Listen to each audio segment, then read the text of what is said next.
کہ صبر جو ہے وہ 3 قسم کا ہے۔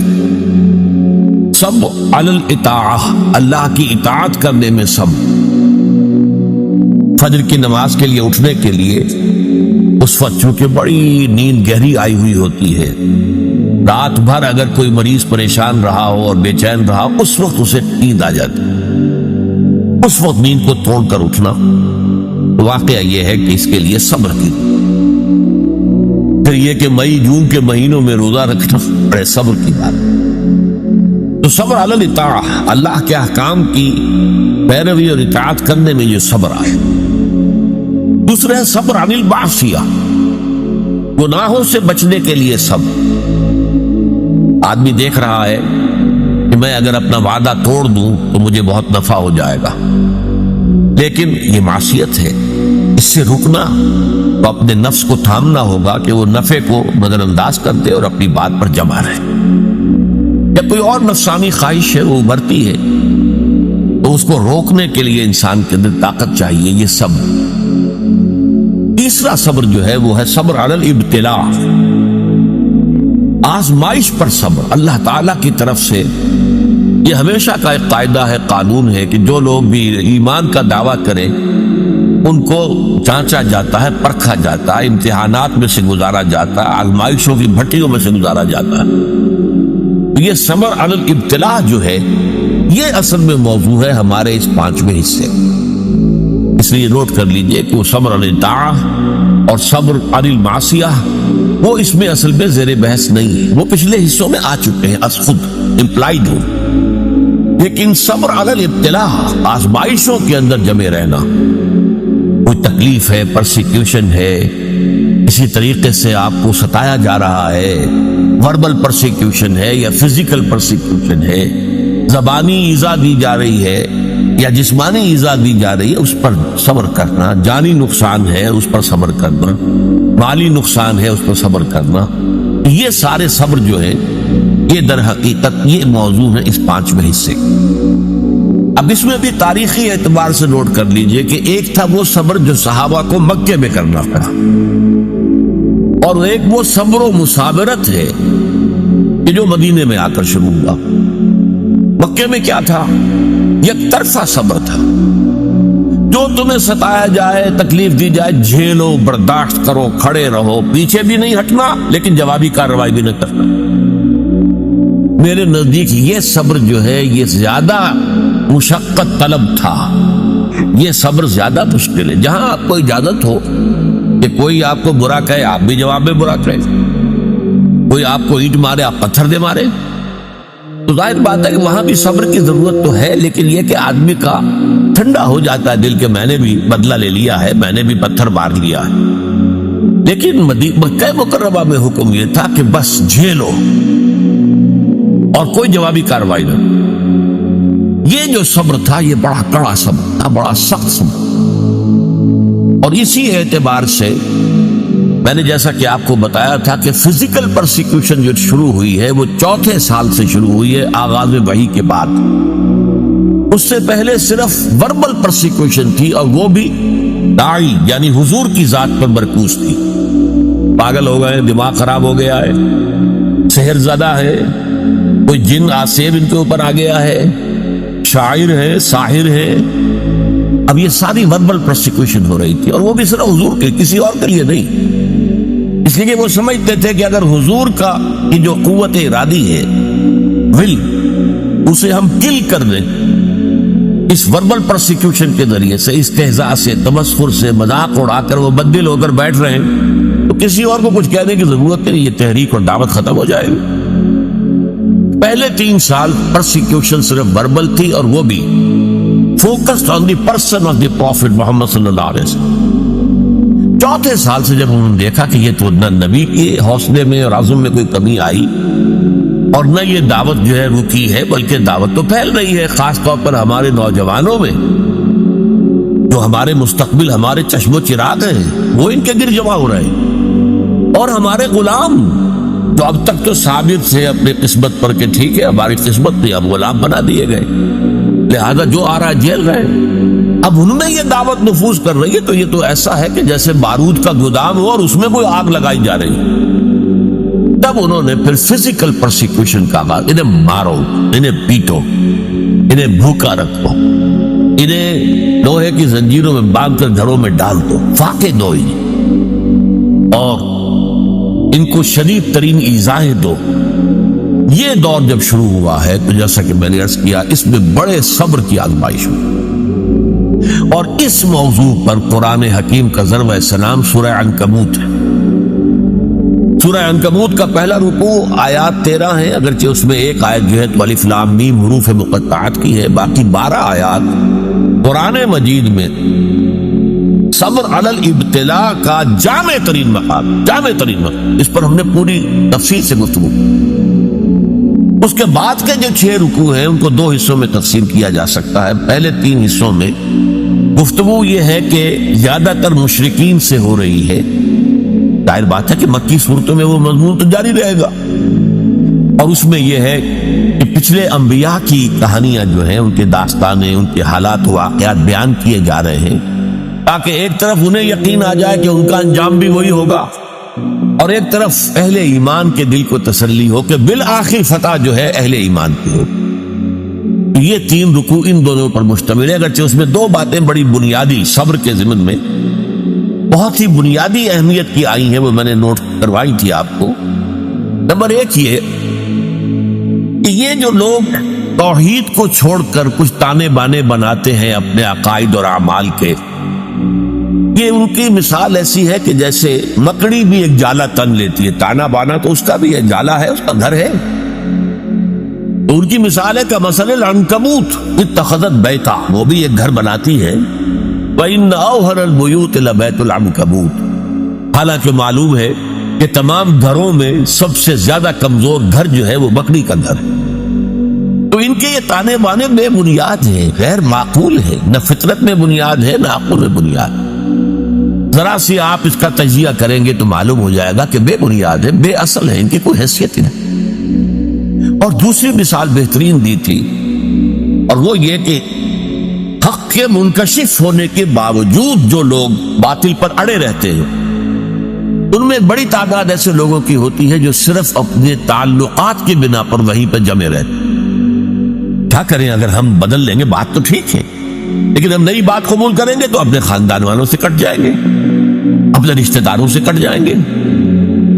کوئی جماعت ہے اس میں ہم شریک ہیں، لیکن اتنے سال ہو گئے، ہمیں 50 برس ہو گئے، ہماری رشتہ داریاں اسی جماعت میں ہو گئی ہیں، ہمارے کاروباری اتحاد وہی ہے، اب اس جماعت کو چھوڑ کر ہم کیسے جو ہیں پنپے کے کیسے؟ اس لیے کہا گیا ہے کہ ان کی مثال کیا ہے، کہ ان کا معاملہ یہ ہے کہ مودۃ بینکم فی الحیات الدنیا، تم باطل پر اڑے ہوئے ہو صرف اپنی دنیاوی جو زندگی ہے اس کے محبتوں اور تعلقات کی وجہ سے۔ یہ نہیں ہے کہ تم اس پر مطمئن ہو، کنونسڈ ہو، حقیقت تم پر منکشف ہو چکی ہے، یہ بات صحیح نہیں ہے، ہم غلط راستے پر جا رہے ہیں، لیکن مودۃ بینکم فی الحیات الدنیا یہ چیز ہے جو تمہیں روکے ہوئی ہے، آپ اس کو چھوڑ نہیں سکتے۔ آخری 3 رکوع جو ہیں وہ میں نے عرض کیا تھا کہ یہ 3 رکوع در حقیقت اس میں 2 مضامین جو ہیں ان کو لپیٹ دیا گیا ہے، بٹ دیا گیا ہے۔ ان میں سے ایک مضمون ہے وہی اہل ایمان سے خطاب، کہ آزمائش کے وقت کیا چیزیں ہیں جو تمہیں قائم رکھیں گی، تمہیں طاقت کس سے حاصل، صبر کی بنیاد کن چیزوں پر قائم۔ تو اس میں ہم نے دیکھا کہ 21ویں پارے کی جو پہلی آیات ہے نہایت جامع ذکر کی اہمیت، اتل ما اوحی الیک من الکتاب واقم الصلاۃ ان الصلاۃ تنہی عن الفحشاء والمنکر ولذکر اللہ اکبر۔ پھر یہ بھی فرمایا گیا کہ اہل کتاب کے ساتھ جو ہے، ان کے ساتھ جو ہے مجادلہ کرو، لیکن بڑے اچھے اسلوب سے، مشترک بات تلاش کرو اور وہاں سے بات شروع۔ اس طرح کے ہدایات آ گئی۔ پھر یہ ہے کہ مشرکین سے بات شروع ہو گئی۔ اب جو یہ آخری حصہ ہے آیت نمبر 56 سے لے کر 69ویں آیت تک، اس میں بھی آپ دیکھیں گے پہلی 5 آیات نہایت اہم ہیں ان لوگوں سے خطاب کر کے جو ان مشکلات و مصائب کی بھٹیوں میں سے گزر رہے ہیں۔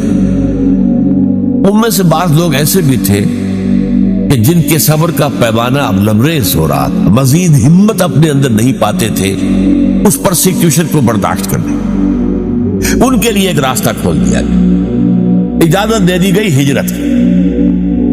اگر تم ہمارے دین پر قائم نہیں رہ سکتے، اس جگہ پر اتنی سختی ہے، اتنا تشدد ہے، تو ٹھیک ہے تم ہجرت کر جاؤ، میری زمین بڑی وسیع ہے، بڑی کشادہ ہے، زمین سے نہ بندھے رہو۔ پروفیسر مرزا محمد منور صاحب ایک لفظ استعمال کیا کرتے تھے، میں اس کو انہی کے حوالے سے استعمال کر رہا ہوں، Islamic culture is not earth bound. اسلامی تہذیب اور ثقافت جو ہے وہ زمین سے جڑی ہوئی نہیں ہے۔ ایک ہوتا زمین، بھارت ماتا، ہم سب بھارت کی اولاد ہے، نہیں، سنز آف دی سوئل، نو، ہمارا تعلق نظریات سے ہے، اللہ سے ہے، ایمان سے ہے، اس بنا پر ہماری ایک جمعیت ہے۔ ان کی جمعیت کا ہے ملک و نسب پر اعتبار، اور قوت دین سے ہے مستحکم جمعیت تیری، اس اعتبار سے مسلمان جو ہے وہ ارتھ باؤنڈ نہیں ہے۔ اگر ایک جگہ پر رہتے ہوئے تم دین پر نہیں چل سکتے، چھوڑو اس جگہ کو، دفع کر دو اسے اور چلے کہیں اور چلے جاؤ۔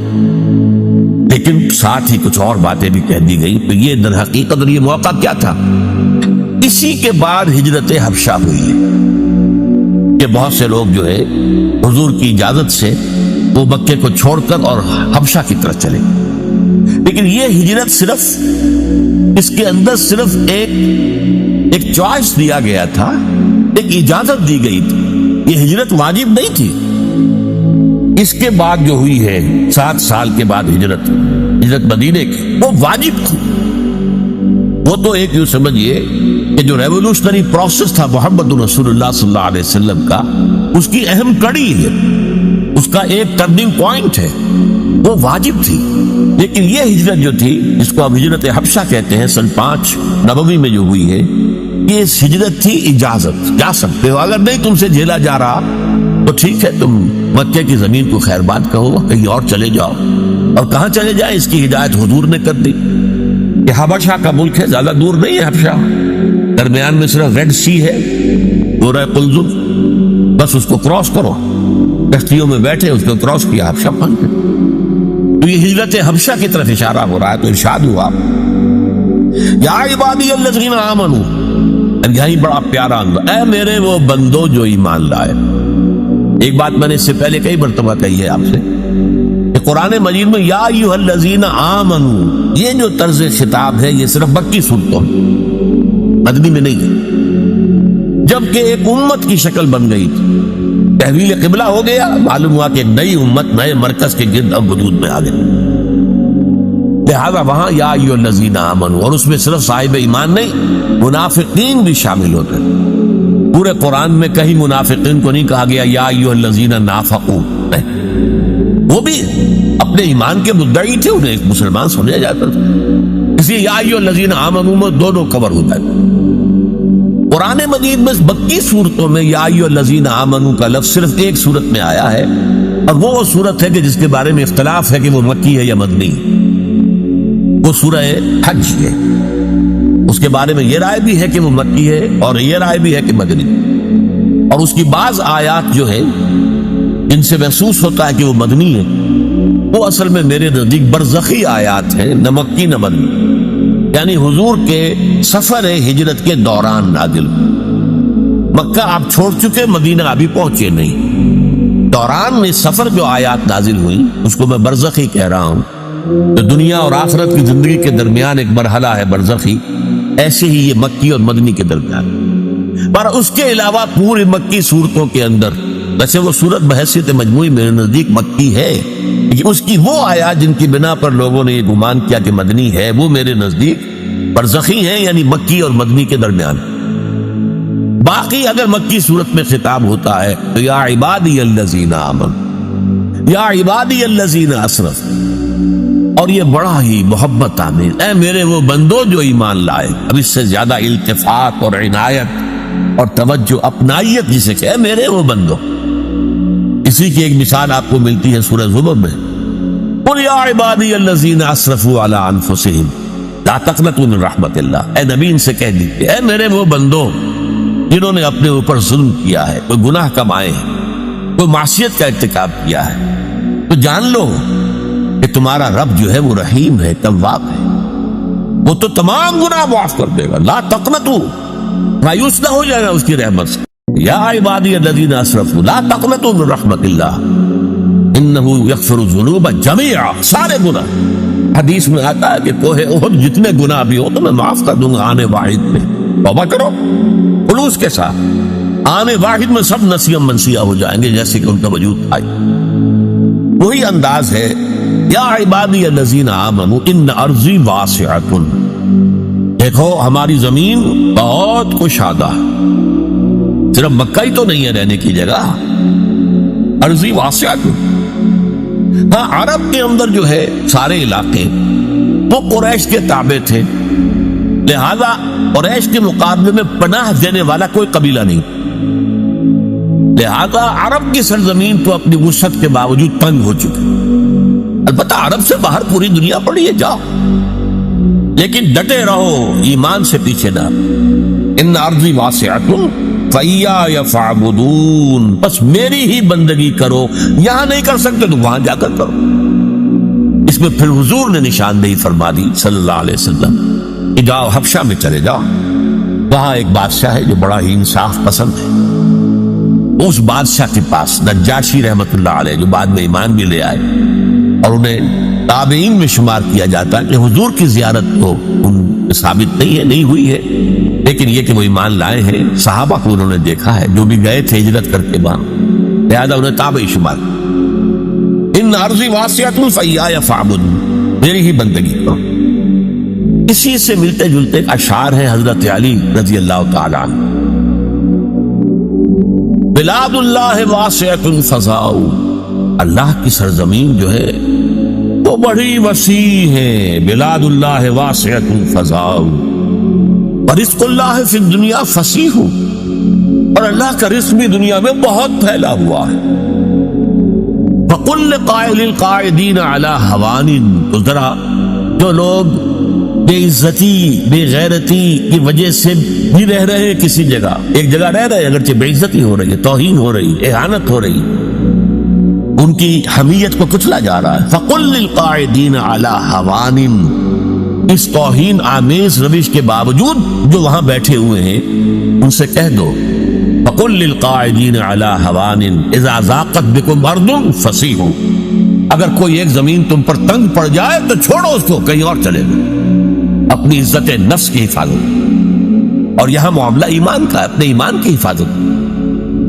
یا عبادی الذین آمنوا ان ارضی واسعۃ فإیایا فاعبدون کل نفس ذائقۃ الموت ثم الینا ترجعون۔ اب اس میں دوسرا رخ بھی آ گیا، دیکھو یہاں کے تشدد سے آخری اندیشہ اسی کا ہے نہ کہ وہ تمہیں قتل کرتے ہیں، لیکن سوچ لو اگر ابھی تم قتل سے بچ جاؤ گے تو کیا موت سے بچے رہو گے؟ موت تو آنی ہے، آج نہیں تو کل، کل نہیں تو پرسوں۔ لہذا یہ اجازت تھی، کیونکہ صرف یہ کوئی حکم نہیں تھا ہجرت کا، اجازت، اور اس اجازت کے اندر یہ چیز امپلائڈ تھی کہ جس کی ہمت جواب دے رہی ہو، جس میں مزید جھیلنے کی جو ہے برداشت کرنے کی ہمت نہ اپنے اندر پائے وہ چلا گیا۔ لیکن انہیں سے کہا جا رہا ہے تو موت سے بچ کر تم کہیں نہیں جا سکتے۔ اگر سمیہ رضی اللہ تعالی عنہ اور یاسر رضی اللہ تعالی عنہ کو شہید کر دیا ابو جہل نے، اور تمہیں بھی کر دیں تو کیا تمہیں تکلیف ہوگی؟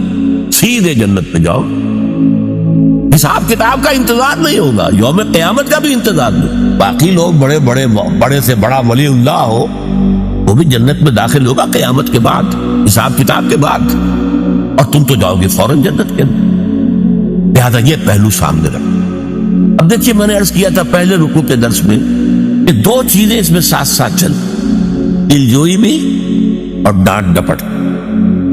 یہاں دلجوئی کا پہلو کیا ہے؟ ٹھیک ہے بھائی، اگر برداشت سے باہر بات ہو رہی ہے تمہارے تو جاؤ، تمہیں اجازت ہے، تم ہجرت کرو۔ بات یہ بھی کس چیز سے ڈر کر جا رہے ہو؟ موت سے، موت تو آنی ہے۔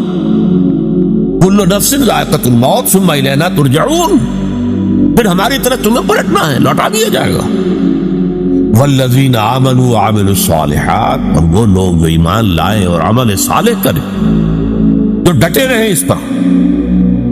لَنُبَوِّئَنَّهُم مِّنَ الْجَنَّةِ غُرَفًا تَجْرِي مِن تَحْتِهَا الْأَنْهَارُ، ہم لازماً انہیں جگہ دیں گے جنت کے بالا خانوں میں جن کے نیچے نہریں بہ رہی. یہاں دیکھیے وہی صیغہ اب آ رہا ہے جو پہلے رکوع میں بار بار آیا. لَنَجْزِيَنَّهُمْ أَحْسَنَ الَّذِي كَانُوا يَعْمَلُونَ. وہاں پر آیا تھا ہم تو لازماً آزمائیں گے. وَلَنَبْلُوَنَّ، وہ بھی ہیں ان کو آزمایا جائے گا. تو اس اعتبار سے وہی صیغہ تاکید کا. لَنُبَوِّئَنَّهُمْ، ہم لازماً انہیں دیں گے، جگہ دیں گے، مِنَ الْجَنَّةِ غُرَفًا، جنت کے بالا خانوں میں، تجری من تحتہا الانہار، جن کے نیچے نہریں بہتی ہوں گی، خالدین فیہا، اس میں وہ ہمیشہ ہمیشہ رہیں گے. نعم اجر العاملین، بہت ہی اچھا اجر ہوگا عمل کرنے والوں کا. اور اب نہایت خوبصورت مقام ہے یہاں پر. عمل کرنے والوں کی بنیاد کیا ہے؟ الذین صبروا وعلی ربہم یتوکلون، وہ لوگ جنہوں نے صبر کیا، جھیلا، برداشت کیا، سختیاں جھیلی، مصیبتیں جھیلی، مصائب جھیلے. جبکہ مکے کی گلیوں میں گھسیٹا جا رہا تھا حضرت بلال کو، اور جیسے جانور کی لاش گھسیٹی جاتی ہے، کھینچ کر لائی جاتی ہے، اسی طریقے سے ایک زندہ انسان، گوشت پوشت کا انسان، اور اس کے گردن میں رسی ڈال کر دے دی ہے چھوکروں کو، گھسیٹو اس کو گلیوں کے. اور ظاہر بات ہے کہ وہ گلیاں کوئی پیومنٹ تو نہیں تھے، وہاں پر کوئی سڑکیں تو نہیں، کونے رکھنے والے جو ہے نوکیلے پتھر، جسم ادھر رہا، پونم خون ہے. پھر سینے کے اوپر ایک بھاری پتھر رکھ دیا گیا دھوپ میں ڈال کر، اوپر سے وہ آسمان جیسے آگ برس رہی ہے، ادھر سینے پر پتھر. سانس لینا مشکل سے سانس لے رہے ہیں، لیکن ساتھ ساتھ کہہ رہے ہیں احد احد احد احد احد احد احد، ایک ہی کو مانتے اور کسی کو نہیں مانتے. الذین صبروا، ان لوگوں نے صبر کیا، وعلی ربہم یتوکلون، اور جو اپنے رب ہی پر توکل کرتے رہے. ہمارا پروردگار ہی ہمارے لیے راستے کھولے گا، ہمارا پروردگار ہی آخر میں ہماری مدد کرے گا، ہمارا پروردگار جو ہے ہمیں کامیابی نصیب فرمائے گا. علی ربہم یتوکلون. وَکَأَيٍّ مِّن دَابَّةٍ لَا تَحْمِلُ رِزْقَهَا، اور کتنے ہی چوپائے ہیں زمین میں تم دیکھتے ہو، وہ اپنا رزق اٹھائے تو نہیں پھرتے. یہ پرندے جو ہیں، کیا ان کا رزق ان کے پاس اسٹور میں کہیں ہوتا؟ حضرت مسیح کا ایک بڑا پیارا جملہ ہے سرمن آف دی ماؤنٹ میں. کیوں فکر کرتے ہو، اپنے حوارین سے کہہ رہے، کیوں فکر کرتے ہو کہ کیا کھائیں گے؟ تم جنگل کی چڑیوں کو نہیں دیکھتے کہ وہ خالی پیٹ اپنے گھونسلوں سے نکلتی ہیں اور شام کو آسودہ ہو کر واپس آتی ہیں؟ ان کے پاس کہیں کوئی جمع تو نہیں ہے، کوئی ذخیرہ تو نہیں ہے گندم کا یا کسی اور چیز. جو آسمان کے پرندوں کو کھانے کو دیتا ہے، کیا وہ تمہیں نہیں دے گا؟ یہ خوبصورت انداز. کیوں فکر کرتے ہو کیا پہنو گے؟ جنگل کی سوسن کو نہیں دیکھتے کہ جس قدر شاندار لباس اللہ نے اسے دیا ہے، رنگین. سلیمان بھی اپنی ساری شان و شوکت کے باوجود ویسا ملبس نہ تھا، ویسا لباس اس کے پاس بھی نہیں. تو جو جنگل کی گھاس کو لباس دیتا ہے، جو آج ہے اور کل جھونک دی جائے گی آگ میں، کیا وہ تمہیں لباس نہیں پہنائے؟ یہ ہے توکل اللہ کی ذات. وَكَأَيٍّ مِّن دَابَّةٍ لَا تَحْمِلُ رِزْقَهَا اللَّهُ يَرْزُقُهَا وَإِيَّاكُمْ، اللہ ہی انہیں بھی رزق دیتا ہے، تمہیں بھی دے گا. کیوں فکر کرتے ہو کہ کل کیا کھائیں؟ آج جس نے تمہیں رزق دیا وہ کل بھی دے گا. تم اس کے اوپر توکل کرو، اعتماد کرو. وَهُوَ السَّمِيعُ الْعَلِيمُ، اور وہ سب کچھ سننے والا ہے، سب کچھ جاننے والا ہے. یہ 5 آیات بھی یوں سمجھیے کہ اس صبر کے موضوع پر، جو صبر کے اس وقت مکی دور میں تھا، یک طرفہ صبر، ایک ہے 2 طرفہ صبر. وہ آئے گا مدنی صورتوں میں جب ہم پڑھیں گے، سورہ بقرہ، سورہ آل عمران. لیکن یہ ہے یک طرفہ صبر، جو آئے جھیلو، برداشت کرو، لیکن کوئی جوابی کارروائی نہیں کرو. اس صبر کے لیے جو ہدایات دی گئیں، سورہ عنکبوت کے آخری 3 رکوع جو ہے انہی پر مشتمل ہے. اور ان میں سے یہ 5 آیات جو ابھی ہم نے پڑھی ہیں نہایت اہم ہے، نہایت جان۔ بارک اللہ لی ولکم فی القرآن العظیم۔